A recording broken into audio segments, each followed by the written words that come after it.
Tom, I came across a post this weekend that really stayed with me. A guy wrote that he lost his virginity at 25 to a high-end sex worker, and he said it was fantastic. Not in a bragging way, but in this relieved, almost peaceful tone, like a burden had finally been lifted. I've seen posts like that. There's usually a lot of emotion under the surface. What stood out to you? He said he'd been rejected his entire life. He believes it's because he's short, around 5'5", and slightly on the spectrum. He didn't sound angry, just resigned. He said he knows sex workers don't truly like him, but that doesn't matter to him. He's there for the experience, not the illusion. His only regret was not doing it earlier. That's a very honest way to look at it. For someone who's never felt wanted, having a physical experience, even a paid one, can feel validating. It can quiet a lot of anxiety, at least temporarily. Exactly. He described it as freeing, like he finally crossed this invisible line that everyone else crossed years ago. No more feeling left behind, no more shame about being inexperienced. That makes sense. Society puts a lot of pressure on men to be sexually experienced early. When you miss that milestone, it can eat at your confidence. Paying for sex removes the uncertainty, the rejection, the waiting. But then the comments got heavier. One person congratulated him, but warned him about becoming dependent on sex workers for intimacy. He shared a long story about a friend who went down that path for years. Those stories are important. What happened to the friend? He spent most of his disposable income, and sometimes money he didn't really have, on sex workers. Even though he had a well-paid job, he lived very modestly, because so much money went toward that habit. Over time, he entered long relationships with sex workers, blurring the lines between paid intimacy and real partnership. That's where it becomes risky. When sex becomes the only form of connection, it can replace the motivation to build real relationships. One relationship was especially troubling. The friend would drive the woman to work at a brothel and pick her up afterward. She eventually wrecked his car while intoxicated and moved out one day, taking furniture with her. It sounded chaotic and emotionally draining. That's heartbreaking. It shows how vulnerability mixed with money can create unhealthy dynamics. When someone already struggles with self-esteem, it's easy to cling to whoever offers closeness, even if it's unstable. Exactly. The commenter said his friend struggled with low self-esteem for over 15 years. Eventually, he disappeared from his life completely. No replies, no explanations, just silence. That kind of isolation doesn't happen overnight. It grows slowly, especially when someone feels ashamed of where their choices led them. Another man commented saying he lost his virginity at 27 the same way. At first, he felt relief, just like the original poster. But over time, he became dependent on it. By his mid-30s, he had been with over 80 sex workers and said it left him empty, financially strained, and emotionally unfulfilled. That's the other side people don't want to hear at the beginning. What starts as relief can become avoidance. Instead of building confidence, it can delay it. He told the poster to take that money and invest it in himself instead. Savings, education, hobbies, even therapy. He said confidence and humor mattered more than height or looks when it came to real relationships. That advice comes from experience. Many men underestimate how much personality, emotional safety, and energy matter. Insecurity is often more noticeable than physical traits. Another comment pushed back, though. Someone said, that story doesn't always end badly. Plenty of men save money, buy houses, and still end up divorced, losing everything. They argued that life has risks no matter which path you take. That's true in a way. There's no guaranteed safe route. Relationships, marriage, and even staying single all come with uncertainty. But the difference is intention. Are you building towards something or just escaping discomfort? That's the question, isn't it? Is he using sex work as a temporary step to feel human, or as a permanent substitute for connection? Exactly. Context matters. Losing your virginity to a sex worker isn't inherently tragic or shameful, but deciding that paid intimacy will replace emotional growth can limit your future. There was also a comment about height. Someone said height alone isn't why he's rejected. They talked about a shorter friend who attracted a lot of women because of his confidence, warmth, and ease with people. He wasn't insecure, and that energy was obvious.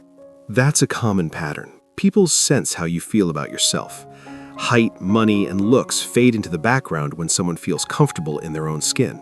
They said insecurity is contagious, not in a cruel way, but when someone constantly assumes rejection, it shapes their interactions. And that's where paid intimacy can be misleading. It removes rejection, yes, but it also removes the opportunity to learn how to navigate it. One final comment really struck me. Someone said the poster wants a very specific kind of partner, someone extremely attractive, way out of his reach, and feels like being with someone kind and available would be settling. That's a painful contradiction, wanting unconditional acceptance while refusing to offer it in return. Exactly. The commenter said, "How is it settling to be with someone who genuinely loves you instead of someone who's there because you paid?" That's a hard truth. Desire matters, but so does realism.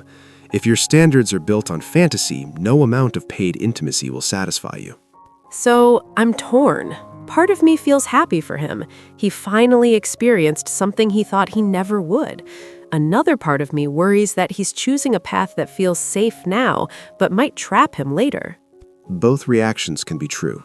Compassion doesn't require agreement. We can understand why he did it while still questioning where it leads. I guess the real question isn't whether losing your virginity to a sex worker is wrong.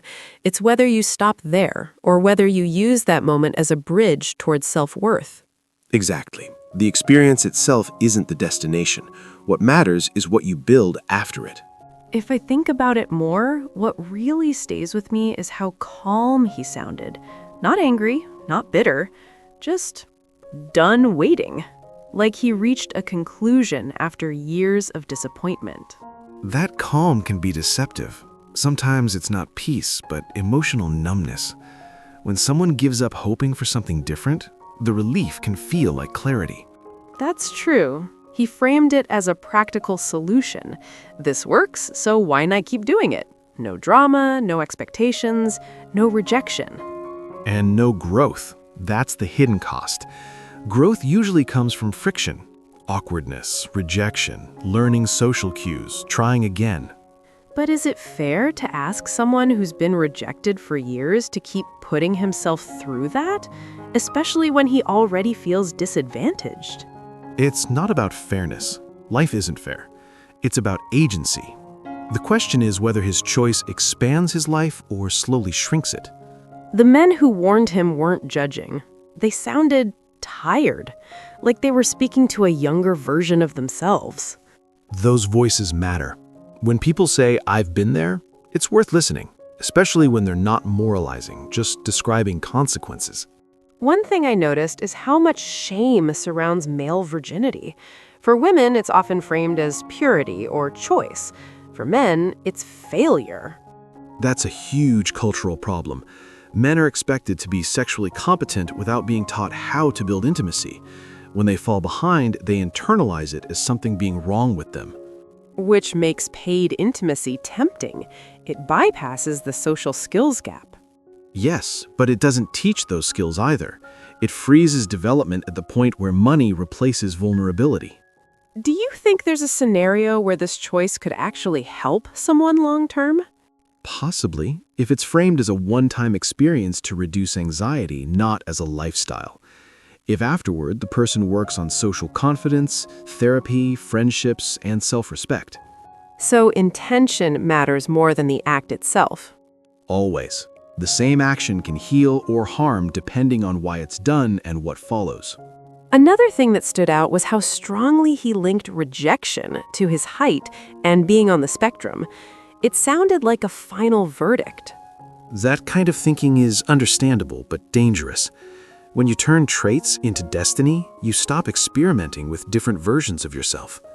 But women do reject men for height. That's real. Yes, some do, just like some men reject women for weight, age, or other traits.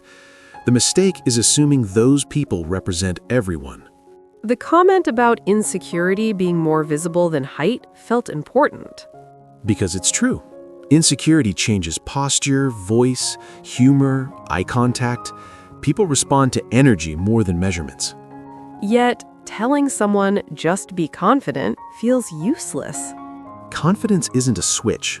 It's a byproduct of competence and self-trust. You build it by doing hard things badly at first. Which he's been avoiding by choosing certainty. Exactly. Paid intimacy guarantees an outcome, but it also guarantees stagnation if it becomes the only outlet. I keep thinking about the friend who disappeared. 15 years is a long time to feel stuck. Shame isolates. When someone feels they've failed at a basic human experience, they withdraw rather than explain. And the silence becomes easier than admitting regret. Yes, especially for men who are rarely taught how to talk about loneliness without feeling weak.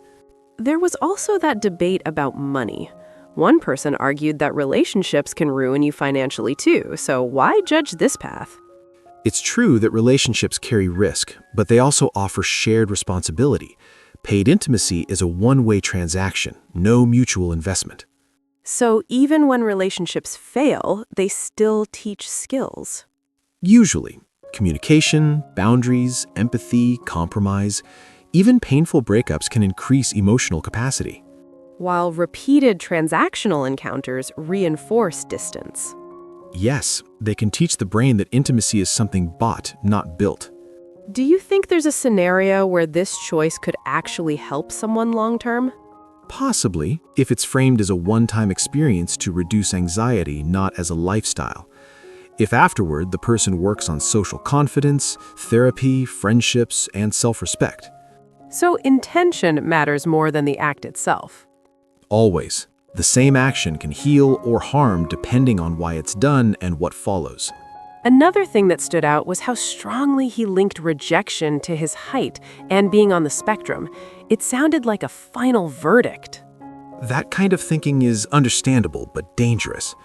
When you turn traits into destiny, you stop experimenting with different versions of yourself. But women do reject men for height. That's real. Yes, some do, just like some men reject women for weight, age, or other traits. The mistake is assuming those people represent everyone. The comment about insecurity being more visible than height felt important. Because it's true. Insecurity changes posture, voice, humor, eye contact. People respond to energy more than measurements. Yet, telling someone just be confident feels useless. Confidence isn't a switch. It's a byproduct of competence and self-trust. You build it by doing hard things badly at first. Which he's been avoiding by choosing certainty. Exactly. Paid intimacy guarantees an outcome, but it also guarantees stagnation if it becomes the only outlet. I keep thinking about the friend who disappeared. 15 years is a long time to feel stuck. Shame isolates. When someone feels they've failed at a basic human experience, they withdraw rather than explain. And the silence becomes easier than admitting regret. Yes, especially for men who are rarely taught how to talk about loneliness without feeling weak. There was also that debate about money. One person argued that relationships can ruin you financially too, so why judge this path? It's true that relationships carry risk, but they also offer shared responsibility. Paid intimacy is a one-way transaction, no mutual investment. So even when relationships fail, they still teach skills. Usually, communication, boundaries, empathy, compromise, even painful breakups can increase emotional capacity. While repeated transactional encounters reinforce distance. Yes, they can teach the brain that intimacy is something bought, not built. Do you think his standards, the comment about wanting someone far out of his league, felt harsh but honest? That's another common trap. Wanting validation from someone unattainable can feel safer than risking connection with someone real. Because rejection from someone perfect feels less personal. Exactly. It preserves the fantasy that if only circumstances were different, I'd be chosen. Whereas being loved by someone real requires showing up fully. And accepting that love means you're not broken. That can be terrifying. So in a strange way, paying for sex protects his self-image. Yes, it confirms his belief that intimacy isn't meant to be mutual for him. That's sad. It is, but it's also reversible, if he decides it is. Do you think people like him need less dating advice and more community? Absolutely. Friendship, belonging, purpose. Romance often grows more easily when someone already feels rooted. The men who warned him weren't saying, "Don't ever do this." They were saying, "Don't stop here." That's the healthiest takeaway. Don't confuse relief with resolution. I hope he reads those comments and doesn't just focus on the ones that validate staying the same. People usually hear what matches their current state, but sometimes a sentence sticks and works quietly over time. If you could say one thing to him, what would it be? I'd say, you're not wrong for wanting intimacy. Just don't let the safest path become the smallest life. That's powerful. So is this truth. Your worth was never determined by when or how you first had sex. I wish more men heard that earlier. Me too. It would save a lot of silent suffering. In the end, his story isn't really about sex, is it? No, it's about belonging. Sex just happened to be the doorway he chose. And the real question is whether he keeps walking or closes the door behind him. Exactly.